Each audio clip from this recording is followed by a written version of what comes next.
Bonjour, ici Micheline Bourque, Club de lecture à faire.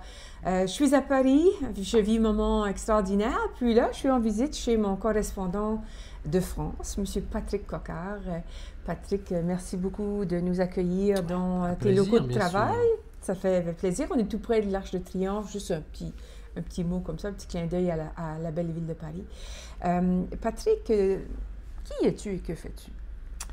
Alors moi je suis depuis de nombreuses années maintenant consultant en management et ressources humaines et maintenant je me suis orienté vers l'écriture, donc je suis rédacteur, journaliste d'entreprise, essayiste, qu'est-ce qu'on va dire encore, je fais des études, enfin voilà, tout ce qui tourne autour de la réflexion et de l'écriture. Oui. Une des raisons pourquoi je voulais faire cette entrevue, c'est parce que toi-même, tu as contribué à des ouvrages. On va en parler de un en particulier. On va le montrer. On va le montrer, oui. Alors, c'est l'entreprise, un lieu pour l'homme, les fondamentaux en question. Donc, tu as contribué à cet ouvrage collectif. Rappelle-nous un petit peu l'histoire, puis tu pourras aussi nous présenter un petit peu le livre avant qu'on aille dans ton article à toi. Oui, alors c'est un livre qui est né, l'idée est née dans un groupe de réflexion auquel j'appartiens, qui s'appelle Philosophie et Entreprise. C'est un groupe qui est né à l'intérieur de l'Institut catholique de Paris, d'abord dans sa faculté de philosophie, et puis maintenant il est porté par un institut qui s'appelle l'Institut Vaugirard Humanité et Management, qui travaille essentiellement sur la formation continue à destination des entreprises, et donc qui abrite notre groupe de réflexion. Et quand on a commencé à se réunir,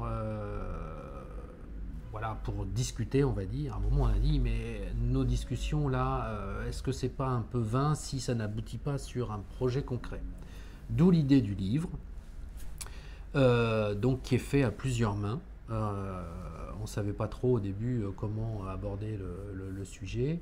On a décidé d'un thème qui partait d'une question qui était: est-ce que l'entreprise est un lieu pour l'homme? Et à partir de là, chacun un peu réfléchi à travers un prisme, un biais qui était le sien. Et puis donc on a décidé non pas de faire un ouvrage écrit à 5-6 personnes, mais plutôt un ouvrage avec des chapitres écrits par chacun des individus du groupe, ce qui était plus simple. Oui, donc ce sujet, premièrement, une petite parenthèse, un jour on aura peut-être l'occasion, mais je trouve ça tellement génial que vous ayez créé ce groupe-là, Philosophie et Entreprise. Ça fait partie de mes rêves, un jour, de me rendre là, de rendre la discussion à ce niveau-là, parce que la philosophie peut, à mon avis, tellement apporter à la discussion, à la réflexion sur le rôle de l'entreprise dans la société, mais aussi sur ce que peut devenir l'entreprise et comment la philosophie peut l'aider dans sa croissance, dans sa créativité et tout ça. Alors ce qu'on peut dire, c'est que dans le groupe, donc, il y a des philosophes, j'allais dire des professeurs de philosophie dont c'est le métier, et l'autre partie, la plus importante d'ailleurs, c'est des gens d'entreprise comme moi, qui ont travaillé. Certains ont fait des études de philosophie, certains sont à la retraite et ont entamé des études de philosophie pour faire un doctorat, et d'autres comme moi s'intéressent à la philosophie mais sans avoir de formation particulière. Mais on le sent dans ton article, donc on va présenter ton article. Moi, quand j'ai lu l'article, évidemment, c'est ce qui m'a pas frappé, mais qui m'a fait plaisir et qui m'a fait découvrir un aspect de ta personne que je ne connaissais pas pleinement. Donc, cet intérêt-là pour la philosophie transparaît. Alors, on va présenter le nom de ton article, de ton chapitre. C'est un sujet extrêmement pertinent. Alors, ça s'appelle « De la maison à la boîte et réciproquement ». OK. Et quand on lit cet article-là, c'est ça, tu nous fais vivre, tu nous amènes sur une route qui va loin dans l'histoire, qui relate justement toute l'étymologie de certains mots, qui expliquent qu'est-ce que c'est une maison, qu'est-ce que c'est un habitat, qu'est-ce que c'est habiter un lieu, etc., etc., avec des notions de philosophie pour nous amener sur un sujet d'actualité qui se termine sur l'exemple concret là, du open space et tout ça. Donc, raconte un peu l'histoire de l'article et pourquoi tu as choisi de le présenter comme ça, d'une façon très... Donc, quand on avait posé le thème « Est-ce que l'entreprise est un lieu pour l'homme ?», moi j'ai commencé tout de suite à réfléchir à l'histoire du lieu. OK. Voilà. Le lieu physique et évidemment l'activité économique, elle a dès le départ un lien avec la maison. Oui. Les hommes, ils travaillaient pour survivre. Donc, ils avaient un champ à côté de chez eux ou une activité artisanale chez eux, enfin, sans remonter très très loin. Mais au Moyen-Âge, c'était un peu ce qui se passait. Oui. Peu de gens travailler chez les autres. Alors si, il y avait bien des domestiques, bon, mais l'essentiel de l'activité, enfin, j'allais dire, les gens étaient des entrepreneurs pour la plupart d'entre eux. Oui. Donc il y a un lien entre le travail, le lieu de travail et la maison. Et d'ailleurs, quand on parle d'économie, la racine grecque, ça veut bien dire, ça a un rapport avec la maison. Oikos, c'est la maison. Voilà. Donc ça, c'était mon point de départ. Oui. Et donc, j'ai tiré un peu ce fil de la maison et du travail. Et on voit aujourd'hui encore, par exemple, que quand on veut désigner quelque chose de qualité, d'artisanal, on va parler de maison. Oui. On va parler de maison de couture, on va parler de,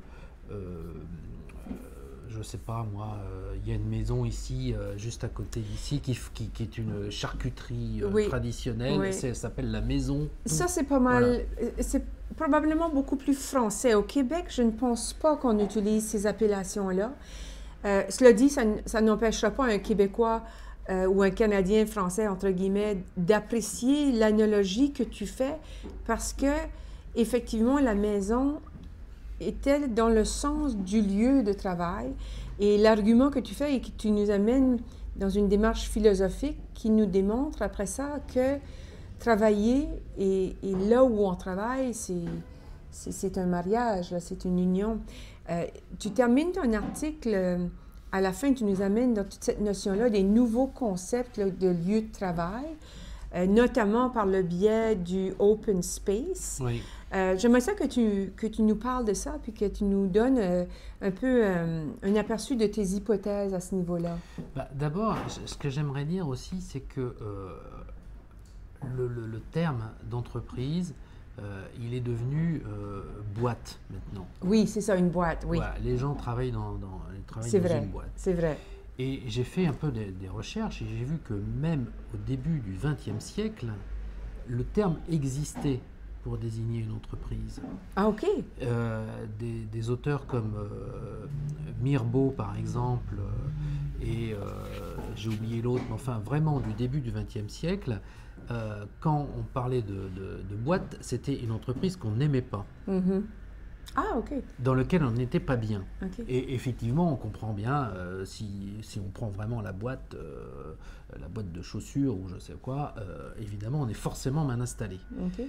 Et je me suis dit, mais c'est quand même curieux de dire d'une entreprise qu'elle est une boîte si c'est pour bien s'y sentir. Il y a une opération en France qui a lieu chaque année qui est pour défendre l'entreprise, qui s'appelle « J'aime ma boîte ». Okay. Mais est-ce qu'elle n'aurait pas... Alors, c'était pour faire moderne, mais est-ce qu'elle n'aurait pas mieux fait de s'appeler « J'aime mon entreprise » plutôt que « J'aime ma boîte » quoi. Est-ce qu'on peut vraiment aimer la boîte si c'est un lieu dans lequel on n'est pas bien? Okay. Et alors, aujourd'hui, effectivement, comme tu le disais, on a l'open space qui est en train de se répandre un peu partout. Dans lequel il est parfois difficile de travailler parce que ça fait du bruit, on est constamment sous le regard des autres, il y a des gens qui vivent ça franchement pas très bien. Oui. Et donc voilà, la boîte elle est là aussi quelque part. Le c'est fait vrai, où les gens l'analogie est intéressante. Parfois rangés comme des sardines. Il y avait une opération un jour du Conseil régional d'Île-de-France sur la boîte et ils avaient mis une boîte à œufs. OK. Et les petits œufs étaient, ils avaient un nez, des yeux, une bouche, etc. C'était censé représenter les salariés. Mais enfin, on ne peut pas dire qu'on est soient très bien installés dans une boîte à œufs. Ouais. Ils étaient tous souriants, mais bon.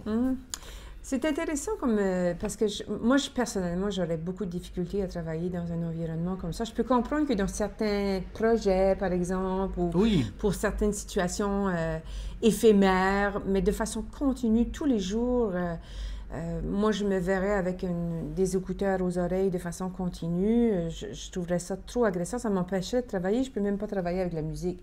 Donc, je m'imagine mal travailler alors que d'autres parlent à côté de moi et des choses comme ça. Tu soulevais l'argument lorsqu'on se préparait pour l'entrevue que l'open space, est-ce que c'est vraiment un concept innovateur ou est-ce que c'est une façon de gérer les coûts? Oui, parce qu'un des arguments en faveur de l'open space, c'est de dire que ça permet aux gens d'être plus proches, de pouvoir discuter, il y a une convivialité, etc. Bon, dans la réalité, on s'aperçoit quand même que, comme tu le disais, ça peut être bruyant, il y a des conversations auxquelles on n'a pas envie d'assister, on a un travail à terminer, et les gens s'isolent avec des écouteurs, des bouchons d'oreilles. Donc, moi, je ne vois pas bien où est la convivialité là-dedans si chacun est dans son coin. Et moi, je pense que le développement de l'open space est surtout dû au fait que l'immobilier coûte très cher, de plus en plus cher, dans des villes comme Paris, par exemple. Ah oui. Et donc, il faut réduire les coûts. C'est le deuxième poste de coût de l'entreprise après les salaires. Et voilà, donc, bon. Mais c'est une réalité. Il faut faire avec. Je ne vois pas aujourd'hui, peut-être que dans 20 ans, on y reviendra, mais aujourd'hui, c'est la réalité. Les gens sont des open space, c'est comme ça. Malheureusement, on n'y peut rien. Donc, il faut dépasser ça.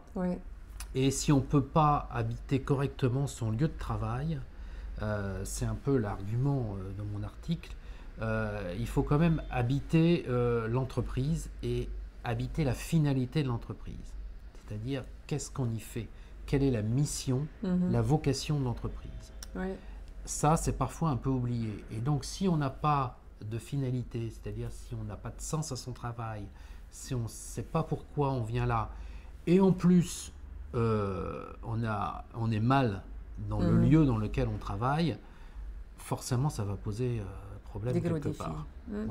Donc, on va clore là-dessus, mais ce que notre petit entretien fait valoir, à mon avis, c'est que le livre, je pense, avec ça comme objectif, où chaque petit chapitre, chaque dimension du sujet est développée pour inciter les gens à la réflexion. Et donc, c'est un livre qui peut facilement servir, justement, si on a envie d'avoir une discussion, les questions sont posées. Et là, tu pointes vers des tableaux. Oui, parce que c'est peut-être intéressant de dire un peu les autres chapitres qu'il y a. Donc, il y a un chapitre introductif qui parle du sens. Il y en a un qui parle de l'entreprise comme lieu d'action. Donc, c'est un peu ce que je disais à propos de la finalité. Il y en a un sur la communication, la parole. Un sur l'écoute. Voilà. C'est pas tout à fait la même chose de parler et d'écouter, même si les deux vont ensemble. Il y en a un sur le temps, voilà, et un sur la mobilité et l'intériorité. L'intériorité, ça rejoint aussi cette question d'habiter quelque chose de sens. Enfin, il y a quand même un peu le fil rouge du sens à travers du livre. Donc, bonne lecture. L'entreprise, un lieu pour l'homme, les fondamentaux en question, sous la direction de Marc Grassin. C'est publié dans une maison d'édition qui s'appelle Chronique sociale, qu'on a eu l'occasion de refréquenter au Salon du Livre récemment. Absolument. Et donc, bonne lecture à tous, bonne découverte et merci beaucoup, Patrick. Merci à toi.